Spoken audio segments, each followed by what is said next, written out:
Greetings, Internet friends. Welcome to another episode of the SynergyCafe online show, featuring speaker, entertainer, close-up illusionist, and marketing alchemist, MagicBrad. It's the Internet lifestyle show about career, finance, relationships, spirituality, and wellness. We're moving the online chatter over to real-life activity. And now, please welcome your host of SynergyCafe, MagicBrad. Hey Internet friends, MagicBrad here, SynergyCafe and the Synergy Collaborative, and we're going to do another interview with a friend of mine I just met via Facebook, and his name is, see if I can say it, Nikhil? Perfect. Da-dun-da-dun. Okay. Good enough. Sometimes, if it isn't a name like Dave or John or Brad or Steve, it's hard for us United States people to pronounce these new foreign things. But I don't do these real long. I try to save people's time because we are limited with time. We only have 24 hours in our day, so we don't take too much time, but we want to get to know, like, and trust who you are. So first thing is, who are you? Are you married? You got kids? No kids, not married, not yet. I'm 23 years old. I dropped out of college. I started trading for a bit in the stock market. I quit that, went into still doing carpentry, and I love to read.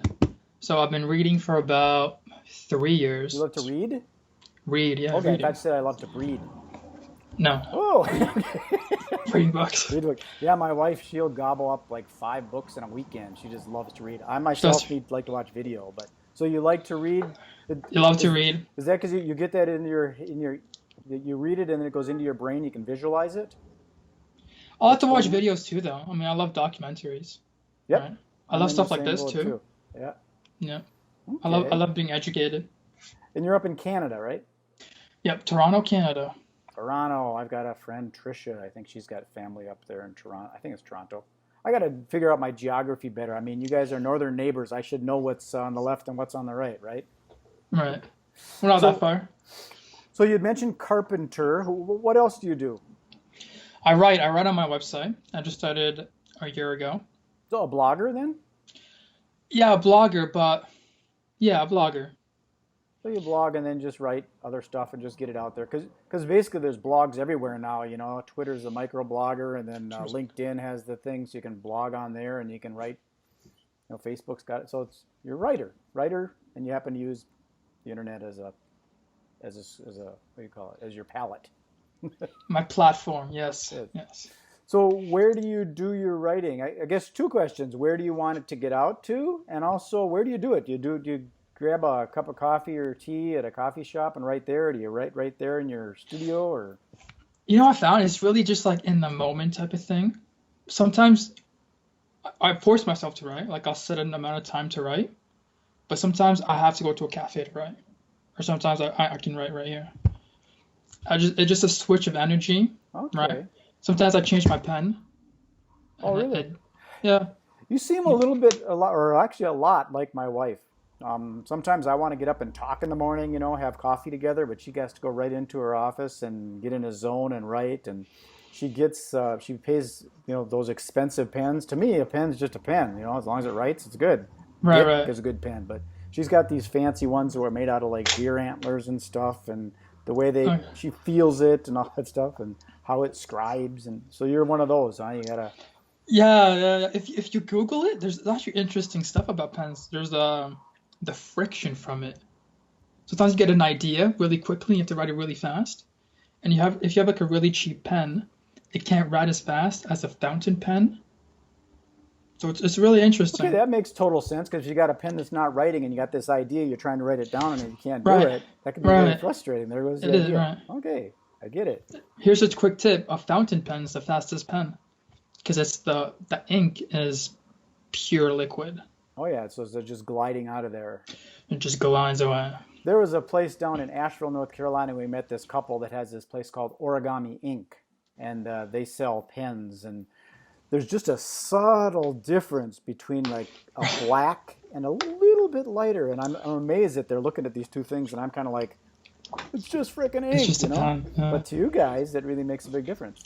My background is magical entertainment, so for me, a deck of cards has to be, the bicycle type of Right. cards as opposed to some of the cheaper brands. So I understand what you're talking about. It's our tool, just as the cards were your tools. Exactly. Let's Right. see. So when is the time that you like to write? Are you an AM person or a PM person? I'm both. Oh, I like really? to, I don't know, I'm kind of like a little spiritual on that. I like to write when the sun comes up and when the sun goes down. I don't know, Oh. maybe your wife's like that too. We're kind of weird. We're That's what it both is. kind of morning people. Morning I'm people. like no good at night.